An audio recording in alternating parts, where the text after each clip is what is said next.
नाही रे, चालू आहे. म्यूटवर नाहीये, म्यूटवर नाहीये. आदरणीय हॅलो हॅलो 1 2 3 हे झालं का सगळ्यांना? म्यूटवर नाहीये, घ्या लवकर.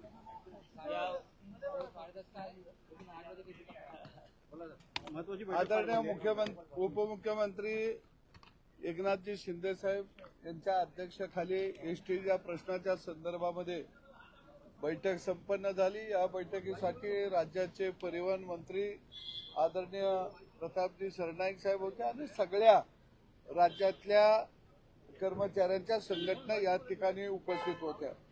यामध्ये सगळ्यात महत्त्वाचे जे निर्णय झाले त्याच्यामध्ये कॅशलेस मेडिकल योजना ही कर्मचाऱ्यांच्यासाठी घोषित झाली। अपघाती विमा झाला तर कर्मचाऱ्याला 1 कोटी रुपये मिळतील। कायमस्वरूपी अपंगत्व आलं तर त्यांना 1 कोटी रुपये मिळतील। अंशतः अपंग जर कर्मचारी झाला तर 80 लाख मिळतील। आणि महागाई भत्त्याची जी मागणी सगळ्या संघटनेची होती त्या संदर्भामध्ये 53% महागाई भत्ता देण्याबाबतचा निर्णय या ठिकाणी झालेला आहे। आणि दुसऱ्या बाजूला जे पूर्वीचे सेवानिवृत्त जे कर्मचारी झाले त्यांचं देणं जवळजवळ मला वाटतं या 2200 का 2300 कोटी होतं ना, 2300 कोटीच्या घरात होतं। त्याचाही हप्ता बांधून ते कर्मचाऱ्यांना देण्याबाबत या ठिकाणी एक चांगला सकारात्मक निर्णय झाला। दुसऱ्या बाजूला एसटी नफ्यात आली पाहिजे या संदर्भामध्ये प्रत्येक संघटनांनी काही भूमिका आपली या ठिकाणी मांडली। सेवानिवृत्त कर्मचाऱ्यांच्या बाबतीमध्ये 1 वर्ष तपास केला, काही विषय होते ते मांडले गेले आणि त्यामध्ये सुद्धा काय सकारात्मक निर्णय या ठिकाणी घेतले। मी राज्याचे उपमुख्यमंत्री आदरणीय एकनाथ शिंदे साहेब, परिवहन मंत्री सरनाईक साहेब व राज्य सरकारचं सर्व एसटी कर्मचाऱ्यांच्या वतीनं या ठिकाणी मी काही चांगले निर्णय घेतले त्याबद्दल मी त्यांचं मनपूर्वक अभिनंदन करतो। दुसऱ्या बाजूला जे तपास करणारे जे कर्मचारी आहेत, गाड्या चेक करणारे चेकर, तर या संदर्भामध्ये सुद्धा महिला आज मोठ्या प्रमाणामध्ये एसटी कर्मचारी म्हणून काम करत आहेत। तर महिलांचंही स्वतंत्र पथक असावं ही मागणी आम्ही या ठिकाणी ठेवली आणि तिलाही सकारात्मक निर्णय घेण्याबाबतची सुचना करण्यात आली।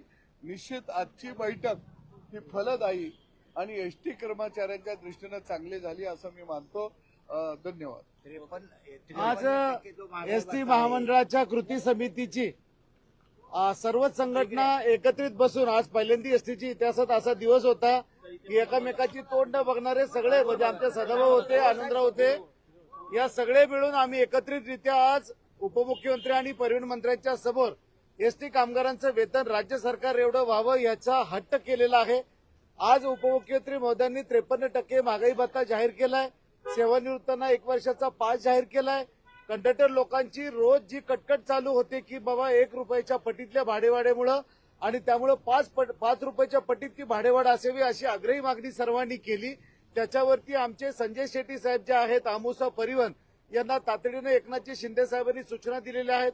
सर्वात महत्वाचा प्रश्न की ऑन ड्युटी अपघात झाला आणि थोडंसं अपंगत्व आलं तरी त्याला 80 लाख रुपये मिळतील। कायमस्वरूपी अपंगत्व आलं तर त्याला 1 कोटी रुपये देण्याचा महत्वपूर्ण निर्णय आजचा झालेला आहे। माननीय एकनाथजी शिंदे साहेबांनी म्हणजे आताची जी योजना चालू आहे ती योजना चालू असतानाच 5 लाख रुपयाची कॅशलेसची योजना त्यांनी आज ऑप्शनल आणलेली आहे। परंतु याच्यावरती आम्ही सगळी मंडळी बसणार आहोत कारण कॅशलेसची योजना जशी पोलीस बांधवांना आहे की स्मार्ट कार्ड दाखवा आणि हॉस्पिटलमधून आपण निघून जा अशा प्रकारची योजना आम्हाला असावी। आम्हाला ऑप्शनल आमच्या इच्छेचे त्या ठिकाणी सर्जन मिळावेत, इच्छेच्या हॉस्पिटलमध्ये उपचार व्हावेत अशा प्रकारची मागणी त्या ठिकाणी आहे। एकूणच काय तर आजच्या बैठकीमध्ये थकबाकीवरती अतिशय आग्रहाने आणि हट्टाने आम्ही सर्वांनी आग्रह धरला। त्याच्यावरती सुद्धा तातडीनं त्यांनी असं सांगितलं की वित्त विभाग आणि परिवहन मंत्री महोदयांनी बैठक घेऊन त्याच्यामध्ये आमच्या ज्या थकबाकी आहेत म्हणजे जणू आमचा 10-20-30% आता घरभाडे भत्ता होणं 53% महागाई भत्ता झाला की 10-20-30% आमचा घरभाडा भत्ता होणं आवश्यक आहे। त्याच्यावरती कमिटीमध्ये निर्णय घेऊ। 1% वेतनवाढीचा दर 2016 पासून आम्हाला मिळणं आवश्यक आहे, तो एक विषय आहे। दुसरं महागाई भत्ता जो आम्हाला न्यायालयाने निकाल दिलेला आहे त्याच्यामध्ये जे थकबाकीचं जे व्यवस्था आहे त्या थकबाकीवरती माननीय उपमुख्यमंत्र्यांनी तातडीनं वित्त विभागाच्या अधिकाऱ्यांनी आणि अमुस परिवहन संजय शेट्टी साहेबांनी आमच्याबरोबर बसून त्या ठिकाणी केलं पाहिजे. त्यांनी आमचे हप्ते ठरवले पाहिजेत अशा प्रकारचे आदेश दिलेले आहेत. दुसरं म्हणजे ग्रुप इन्शुरन्स आमचा 6 लाखापर्यंतचा ग्रुप टर्म इन्शुरन्स सुद्धा आज त्यांनी त्या ठिकाणी जाहीर केलेला आहे. आरटीओच्या दंडाच्या बाबतीमध्ये सगळ्या राज्यामध्ये थैमान घातलेलं की आमच्या चालकांना 2-2 लाख 3-3 लाख रुपयाचा दंड आलेला आहे. पगार येतोय 30-40 हजार आणि दंड येतोय 2 लाख रुपये अशी परिस्थिती आहे. ही बाब आम्ही हट्टाने तिथं मांडल्यानंतर लगेच त्यांनी ट्रान्सपोर्ट कमिशनर यांना सूचना दिलेल्या आहेत की जसं म्हणजे बाकीच्या ग्राहकांना लोक अदालतीमधून त्याला सूट मिळते किंवा सेफ्टी बेल्ट नाहीये, ओव्हर स्पीडला आमचा स्पीडोमीटर बंद आहे आणि या सगळ्या बाबींवरती मुख्यमंत्री महोदयांनी दंडाची वसुली थांबवून त्या ठिकाणी एसटी कामगारांना दिलासा दिलेला आहे. तेव्हा आज जे निर्णय झाले त्याबद्दल एसटी कर्मचाऱ्यांच्या संघटनेच्या वतीनं आम्ही आभार व्यक्त केलेले आहेत. परंतु आमच्या थकबाकीचा निर्णय तातडीने झाला पाहिजे. कॅशलेस योजना आज जी जाहीर केलेली आहे ती कर्मचाऱ्यांच्या पसंतीची आहे का याचाही विचार होणं आवश्यक आहे. परंतु जखमी कर्मचाऱ्यांना आणि 80 लाख आणि 1 कोटी रुपयाचं इन्शुरन्स मात्र त्यांनी आज या ठिकाणी दिलेलं आहे. त्याबद्दल आम्ही आभार व्यक्त करतो. 53% महागाई भत्ता जो आहे तो जून ते जुलैच्या पगारामध्ये देण्यात आला. 53% जो महागाई केंद्रीय कर्मचाऱ्यांना मिळतो, राज्य सरकारी कर्मचाऱ्यांना मिळतो, तो 53% महागाई भत्ता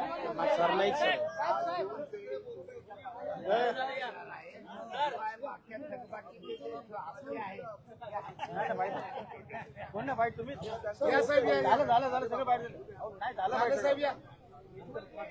सर दादा बोलतोय मंत्री महोदय सर या. मी बोललो माझ्या वतीनं कुठे या जरा मागे मागे घ्या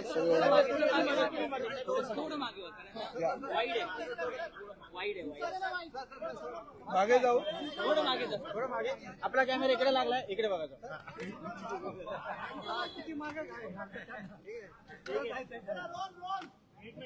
रोल का आपला कुठला कॅमेरा आहे?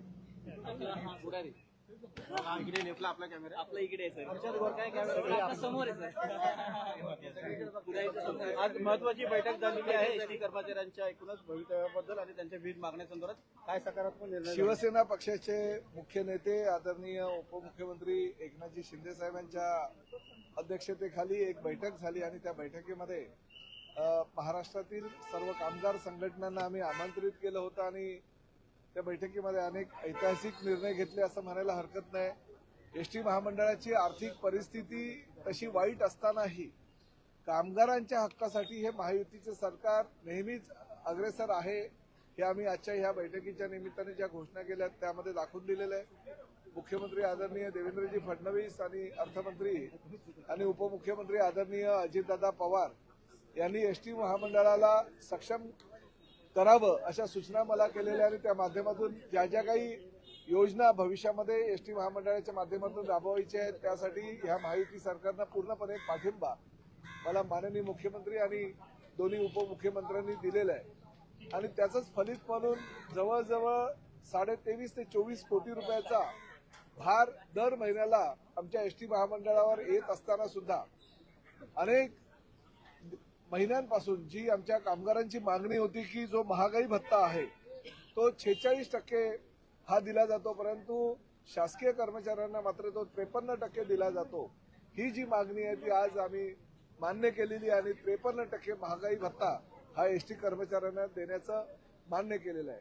जवळजवळ 23 कोटी रुपयाचा भार जरी एसटी महामंडळावर येत असेल तरी ह्याच आमच्या सगळ्या एसटी कर्मचाऱ्यांच्या माध्यमातून आमच्या अधिकाऱ्यांच्या माध्यमातून 1 लाख कर्मचारी वर्ग आमचा आहे त्यांच्या माध्यमातून एसटी महामंडळ कसं पुढे जाईल, एसटीचा जो वर्षाला 700 कोटी रुपयाचा घाटा आहे, नुकसान आहे, ते नुकसान भरून काढून एसटी महामंडळ नफ्यामध्ये कसं जाता येईल यासाठी आम्ही प्रयत्न करतोय. परंतु तो प्रयत्न करत असताना आमच्या एसटी कर्मचाऱ्यांवर कुठेही अन्याय होणार नाही याची दक्षता आम्ही घेतोय. प्रामुख्याने अनेक योजना सुद्धा ह्या ठिकाणी जाहीर केलेल्या. आमचे जे निवृत्त कर्मचारी आहेत त्यांना 9 महिने लाल परीतून प्रवास करण्याची मुभा होती, त्याऐवजी आता 1 वर्षाची मुभा त्यांना देण्यात आली आहे. आम्हाला काही अपघात जर झाला तर त्या अपघाताचं 1 कोटी रुपयाचं विम्याचं संरक्षण आमच्या कर्मचाऱ्यांना दिलेलं आहे. कोणी पूर्णतः अपंग झालं तर त्याला 1 कोटी रुपये किंवा अंशतः अपंग जर कोणी झालं तर त्याला 80 लाख रुपये अशा सुद्धा योजना आम्ही आज जाहीर केलेल्या आहे. त्यामुळे आरोग्यविषयक असू द्या किंवा वैद्यकीय सुविधा असू द्या, त्या सगळ्या सुविधा देण्याचा प्रामाणिक प्रयत्न एसटी महामंडळाचा अध्यक्ष ह्या नात्यानं आम्ही केलेला आहे.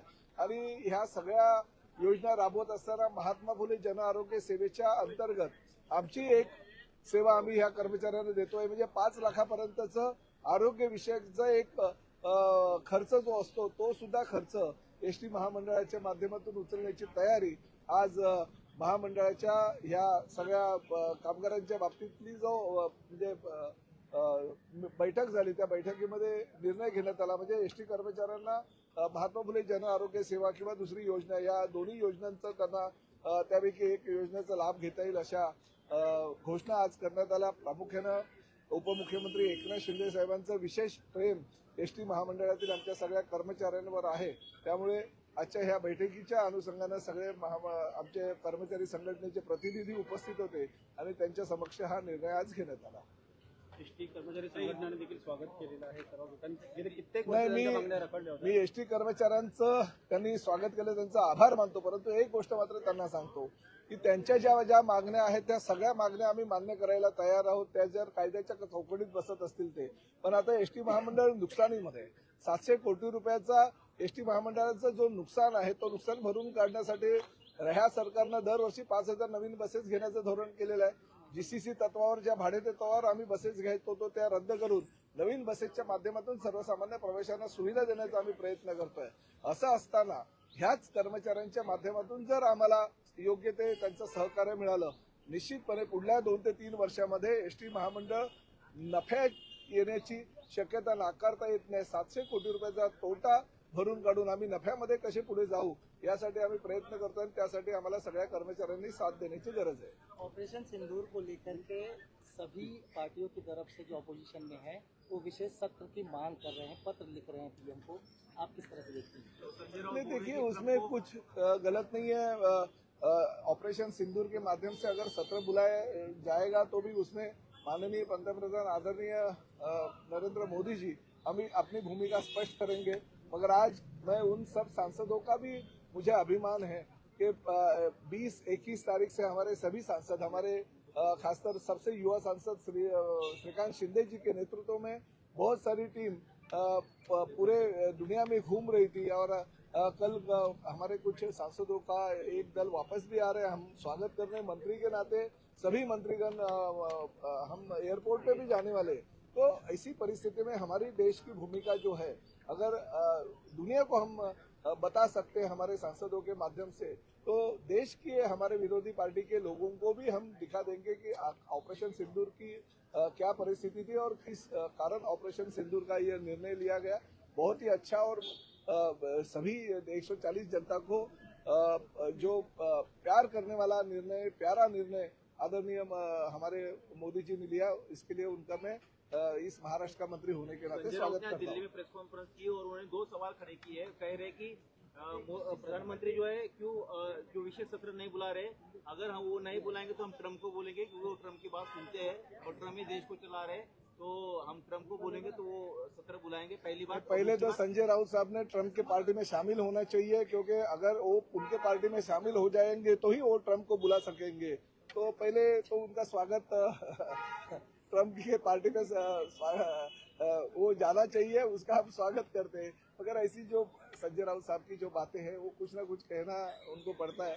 तो ठीक है, अभी विरोधी पार्टी के लोग हैं वो तो बोलेंगे ही. वो कह रहे G7 में भी नहीं बुलाया इंडिया को. तो मुझे पता नहीं. मंत्रिमंडळाची बैठक झाली, या मंत्रिमंडळामध्ये तुमच्या खास मंत्र्यांची बैठक झाली. त्या बैठकीमध्ये अजित पवार यांच्या विभागाविषयी नाराजी मंत्र्यांनी व्यक्त केल्याची माहिती. बिलकुल नाही आहे. अशा प्रकारचे काहीतरी कोणीतरी बाहेर बोलत असतं आणि त्याच्या बातम्या चालत असतात. अशा प्रकारे कुठे नाही. मंत्रिमंडळाच्या बैठकीमध्ये अतिशय चांगल्या प्रकारे प्रत्येक गोष्टीला मंत्र्यांच्या झालेल्या बैठक. नाही, आमच्या बैठकीमध्ये अजितदादांविषयी काही नाही. अजितदादांना तर काही गोष्टी माहिती पण नसतात. परंतु एक गोष्ट मात्र नक्की की बघा, अर्थ खात्यानं सगळ्या मंत्र्यांना समान न्याय द्यायला पाहिजे असं त्यांचं प्रत्येकाचं मत आहे आणि त्यामुळे अजितदादा माझ्या खात्याबद्दल जर तुम्ही विचाराल, ज्या वेळेस मला माझ्या खात्याला गरज असते त्यावेळेस अजितदादा स्वतःहून सामोरं येऊन आमच्या खात्याला मदत करण्याची भूमिका घेतात. राज्यमंत्री